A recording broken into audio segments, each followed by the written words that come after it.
There is no character class more dependent and masterful in the use of equipment than the rogue. They are adept artists of disguise, agile acrobats, and second-story thieves, and the trap finders whose calling in life is to remove the protections around that which others diligently try to safeguard. All these professions can easily describe these master of many tasks, but each role requires one thing above all others. All rogues need the right tool for the right job at the right time. Without picks, no lock will open. Without pins and rasps, no trap disarms itself. A rogue without proper items on hand finds many of his greatest assets crippled. It is fortunate for rogues that they are also the most skilled at finding whatever is needed for the mission at hand. When a thief needs just the right pry bar for a stuck window, he probably has the contacts at his guild and the local tool shop to get it with no questions asked. It is not enough for the rogues to get their tools when they need them.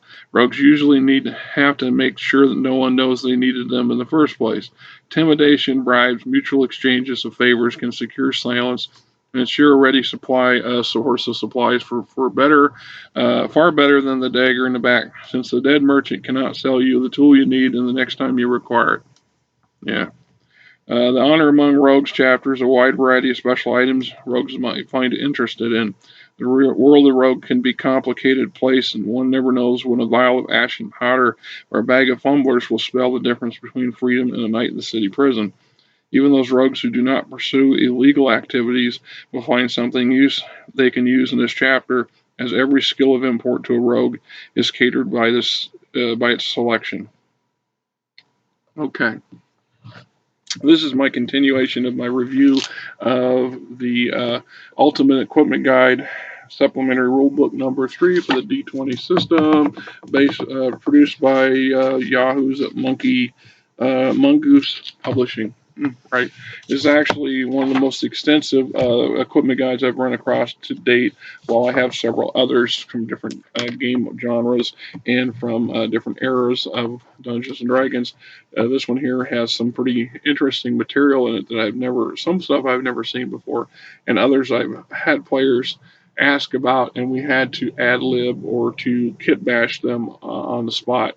And it's nice to have a source book where you can just pull it off the shelf and look something up and say, hey, is this what you ask? Is this what you want? So, honor among rogues.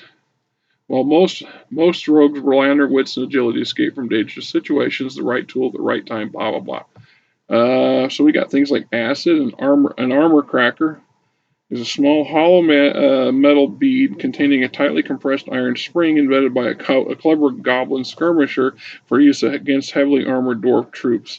The armor cracker is an invaluable tool. Basically, if you successfully unarmed melee attack, you jam this thing in between the two sections of your opponent's armor and it pops it open, springs it open. Armor crippler, armor padding, ashen powder, snapdragon bag. Well, that's nasty. Snapdragon bag is an unassuming looking brown leather sack, the inside which is lined with 4 spring loaded metal ribs. The bag is thrown in the face of an opponent with a successful ranged attack.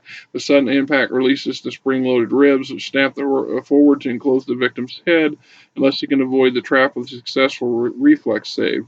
Victim enclosed by the Snapdragon bag is rendered blind until either removes it with a strength check or inflicts 2 points of damage on it with a slashing weapon, requiring a full round action, or the victim suffers half damage himself. Slash at your own head and you cut yourself. Snapdragon bag can reset with a full round action. Interesting thing. Bird's tongue is a device that allows you to a membrane that allows you to mimic bird sounds. Blackface was obviously what it is, a little pouch of stuff that makes you. You having fun there? Huh? You having fun? What? What? Is this it? Is this it? Is that? Yeah. You're gonna say I told you how powerful is the pen. And you're something else. Here, take my pen. You win. What do you do? Blackface, the silk bodysuit, caltrops. You gonna help? You gonna show them what this is? Huh? No? All right. Camouflage makeup, clay and wax box, compartment bug, hangman's cloak. That's a nasty little device right there. Right, hangman's cloak. Let's see. The modification can add any hooded cloak with nothing more than a thin loop of wire that runs along the edge of the hood and trails out very slightly from the back of the cloak. The hood is thrown over a victim's head. Successful grapple attempt, then hold tight, signaling the victim inside. Victims remain blind and must immediately make a fortitude save or fall unconscious. Yeah. A book with hidden compartments in it, contact paper, diagram set, disguise kit that's waterproof, an ear blade, a little blade you put behind your. It looks uncomfortable to wear, but you put it back here. Designed to cut the rope of a hangman's noose as it begins to constrict her. Yeah, you better have some really thick hair because I think it would be easy to spot. False tooth. Who doesn't need a false tooth? So simply hollow bone carved with a rush shape of a tooth. False tooth is useful for hiding very small objects like tiny scraps of paper or thin garrote wire. Wearer's disguise check determines the spot DC to notice the false tooth, and wearer gains a +5 circumstances bonuses to this check. The false knife, the clawed gauntlet, the glass cutter. What rogue doesn't need a good glass cutter, right? Gargle glass, gloves with false fingers.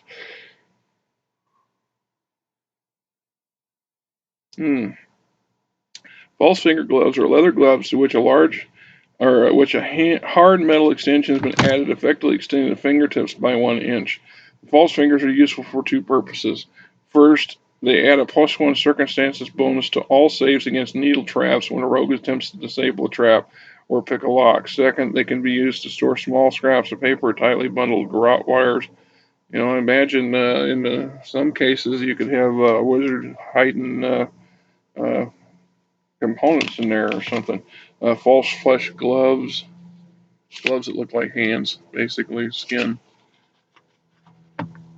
Grapple gum, excuse me. Blast cap hilt,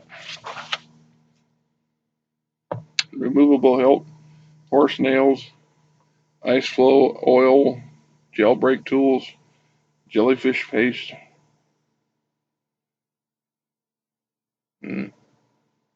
Vicious translucent white paste made by skilled alchemists from the deadly tentacles of a poisonous jellyfish is often spread carefully onto a spear or trident tips, and the agonies it induces are quite extreme.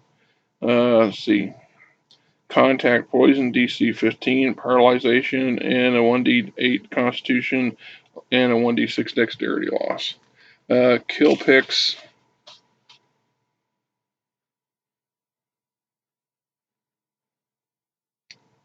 Well, they give you a -2 circumstance penalty for opening locks. They can be wielded as a weapon. It counts being armed for the purpose of attacks. Okay. Lightning bug oil. Who doesn't do that, right? A listing cone, rolled up paper, seen to the list of the wall. I'm not kidding you. Right there, cone of paper that you can roll up and listen to the wall. Lock glass, lock fix, long stick, blasting lock breaker, magnetic tumbler, loudfoot paste, a mask, rogue's monocle, small focusing lens of clear crystal. This expensive item enlarges and clarifies whatever viewed through its curved surface. The rogue's monocle provides a circumstances bonus of +2 to search checks, but using one increases the amount of time taken by 2 check a 5 foot by 5 foot area to 2 rounds. Both rounds count as a full round action. Sentry's monocle, a nettle cloak.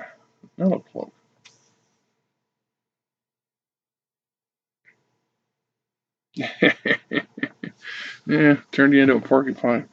No matter how wily the thief is or how quick his stride, eventually everyone gets caught.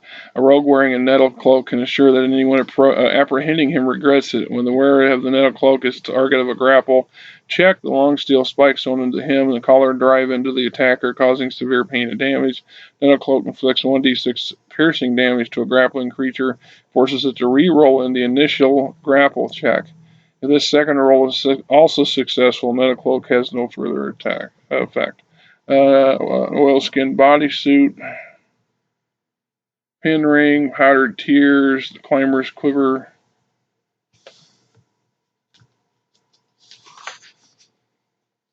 razor thread, range glass, shark skin suit.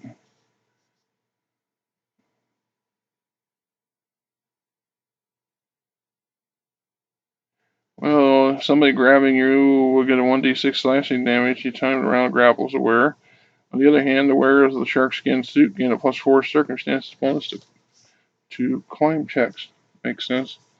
Underhold claws, thieves' tools, trader's dust, trap vine, yes, weapon tarnish, burglar's vest, shovel, exorn claw, shovel, yellow dust, special tools, finger hook, coil sprite, acid needle, line grabber, master key.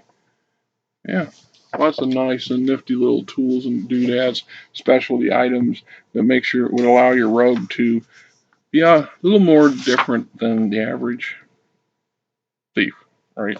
Once again, the Ultimate Equipment Guide, nice addition to any GM shelf. Any player can benefit from it. The D20 system, my understanding, allows it to be pretty much used by any game system and easily adapted. So, good find. I was lucky to get dirt cheap. And if you can get one, lay your hands on it. Good addition to your shelf of stuff. And the fat belly kitty right here. The fat belly kitty right there. Huh? You're telling me that I've been doing it? Yes, I think I'm getting a message that this is enough for the day. You have a good one.